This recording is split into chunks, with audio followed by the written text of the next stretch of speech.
Jai Ma. Om Namah Shivaya.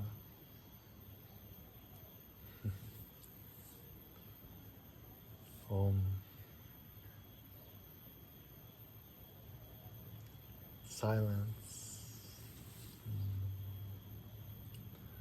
Precious, sweet silence.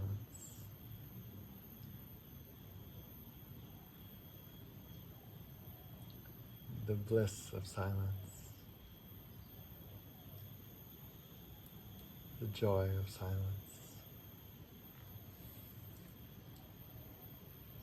The love of silence.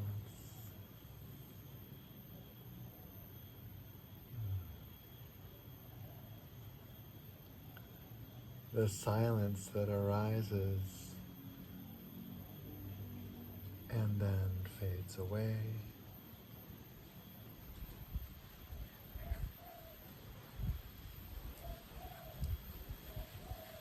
The bliss that arises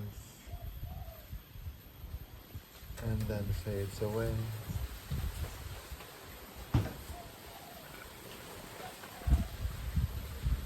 Like the wind, the clouds, and the sun and the moon.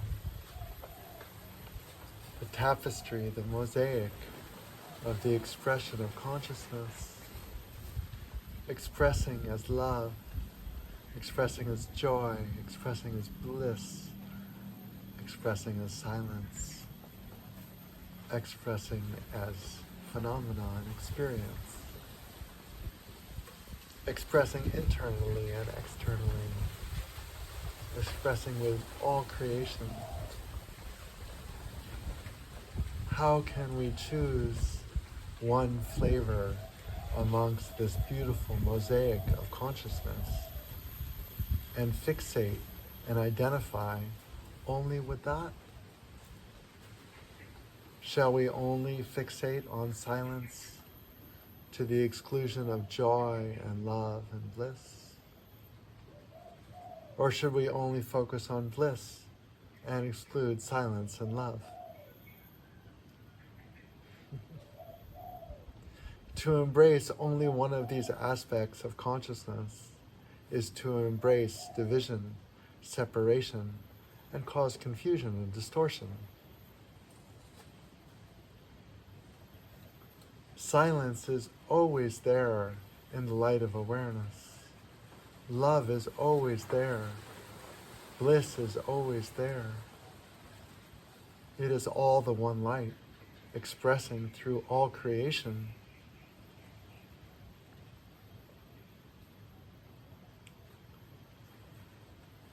By identifying silence as an ultimate goal to stop the mind's chatter, in my experience, this leads to less than efficient outcomes.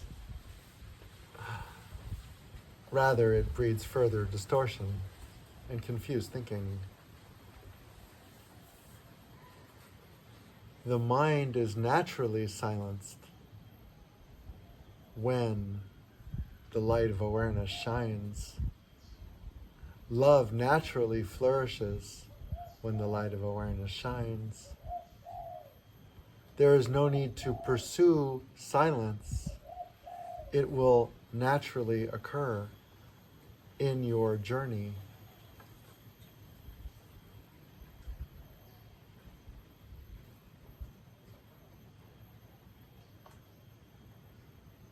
It is very important to understand that by fixating on silence, many beings disconnect further from their spiritual heart, from the love that they are. The fixation on silence rather brings them more into the mental state.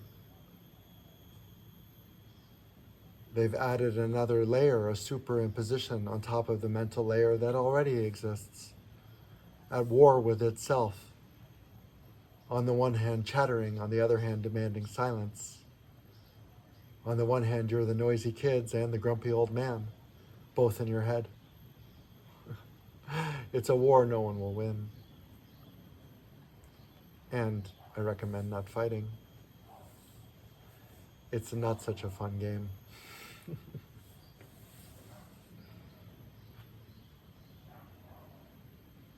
Silence comes and goes. There are moments of sweet silence that last hours and hours and hours. And there are moments where that silence cannot readily be found. And so it goes. So consciousness expresses through our human forms.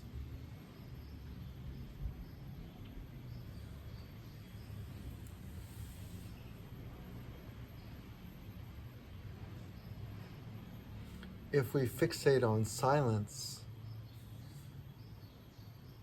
and this causes a focus on the mind and mental activity, it very often is at the expense of the spiritual heart.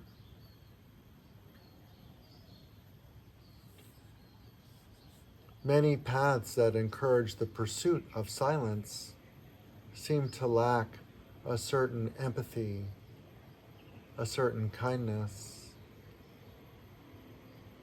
a certain joy. This pursuit of silence doesn't seem to translate very often into a kinder, gentler, more open, free, and loving individual. And isn't that what the spiritual practice should offer us? Not only some goal, but something here in the present, living in the world as we share with one another. Are you kinder? Are you more thoughtful? Are you more empathetic? Are you more present? Are you more loving? Are you more kind? Not as an inauthentic superimposition, but as this an expression of the flowering of your spiritual heart.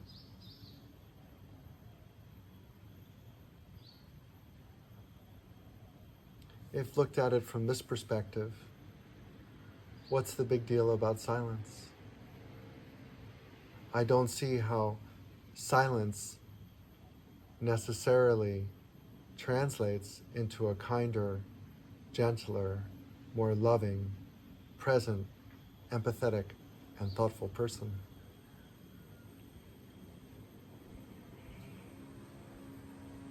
If one were to have a focus, I feel in my path that focus is on the spiritual heart, because that more readily translates into a shift in the baseline consciousness, which affects our ability to interact with the rest of the world.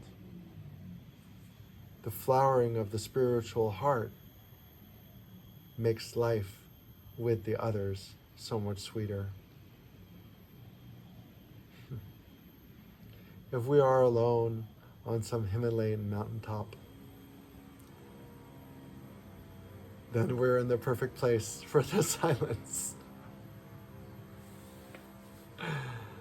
But even then, there are other yogis in your cave, and the birds, and the other animals,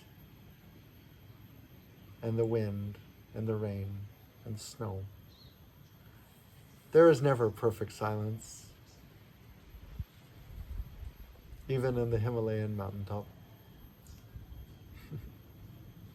But that would be a more appropriate place to pursue a silent goal for whatever reason. And having been in the Himalayas, it's naturally conducive to such states of being.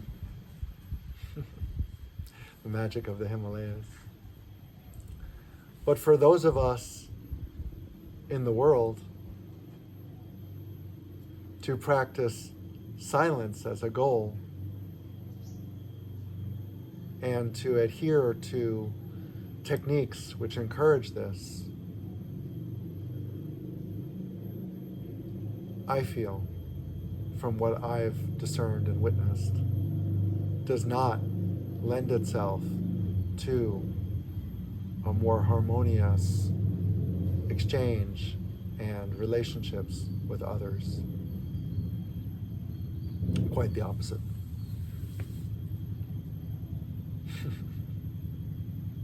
So yes, silence. It's wonderful. Enjoy. But it is not something to pursue single-pointedly as a spiritual goal. Instead, if one were to be single-focused, let to be single-focused on love. Jema, Oma, Jema, Lama, Oma, Jema, Lama, Kali. Om. Thanks for listening and watching. Bye.